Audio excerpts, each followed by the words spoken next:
নলবাৰীৰ প্ৰসৱ বেদনাৰ অন্ত পৰিবনে? বহুবল্কী মন্ত্ৰীৰ নলবাৰীৰ দুখৰ শেষ ক'ত?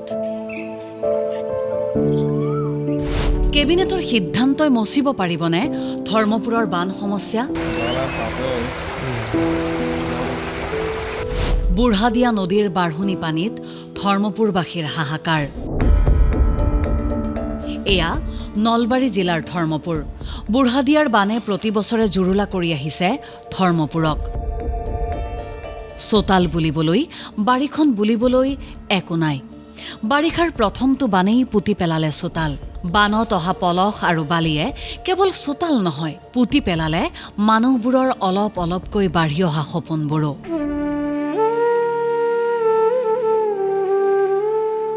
মন কৰক এই দৃশ্যলৈ। চোতাল নে বিল ধৰিবই নোৱাৰি। কাৰোবাৰ চৌহদ নে পুখুৰী একো ধৰিব নোৱাৰি। চাৰিটা খুঁটিৰে শুকান হৈ থিয় হৈ ৰৈছে হেন্দালি। এই বালি, এই পলস কেনেকৈ আঁতৰাব? তেওঁলোকৰ হাতত উত্তৰ নাই। উপাৰ্জন বুলিবলৈ মানুহবোৰৰ প্ৰায়বোৰেই কৰে দিন হাজিৰা। বহু পৰিয়ালৰ গুৰি বঠা ধৰা মানুহজন থাকেগৈ বাহিৰত। সেয়ে বানত হাহাকাৰ অৱস্থা হয় পৰিয়ালবোৰৰ।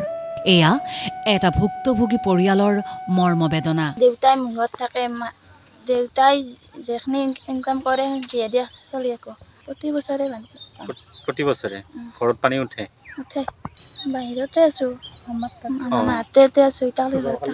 গাঁওবাসীৰ প্ৰশ্ন, আমাৰ ঘৰ, ভেটি, খেতি, মাটি সুৰক্ষিত হ'বনে? নে আমাৰ সমস্যাবোৰ পূৰ্বৰ দৰে সমস্যাই হৈ ৰ'ব? অৱশ্যে ভুক্তভোগী ৰাইজৰ এনে আশংকাই কি গতি লয় সেয়া আগন্তুক দিনতহে লক্ষণীয় হ'ব। কিয়নো বিগত ২০-২৫ বছৰ ধৰি বুঢ়াদিয়াৰ বানত হাবুডুবু খাই আহিছে পশ্চিম নলবাৰীৰ হাজাৰ হাজাৰ লোকে। এনেতো মানুহতো বহুতেই আছে, কিন্তু আমাৰ এখিনি ইয়াতৰ আপোনাৰ ৩৫ ঘৰ মানুহ আছে। আমি জানাৰ পৰা গম পোৱাৰ পৰাই এনেকুৱা হৈ আছে, কিন্তু মাজত অলপ কিছু হৈছিল। যোৱাবাৰো আজি ৫ বছৰমান আগতে ৰাস্তাৰ অলপ আহিছিল পইচা, কিন্তু কামো নহ'ল এনেকৈ। আগৰ বছৰটোৰ বানত হোৱা ক্ষয় ক্ষতিৰ জোৰা তাপলি মাৰি উঠে মানে পুনৰ বানে আহি তছনছ কৰি থৈ যায় সকলো। প্ৰায় প্ৰতি বছৰে বুঢ়াদিয়াৰ বানে এনেদৰে জ্বলা-কলা খুৱাই আহিছে নৈপৰীয়া গাঁওসমূহক।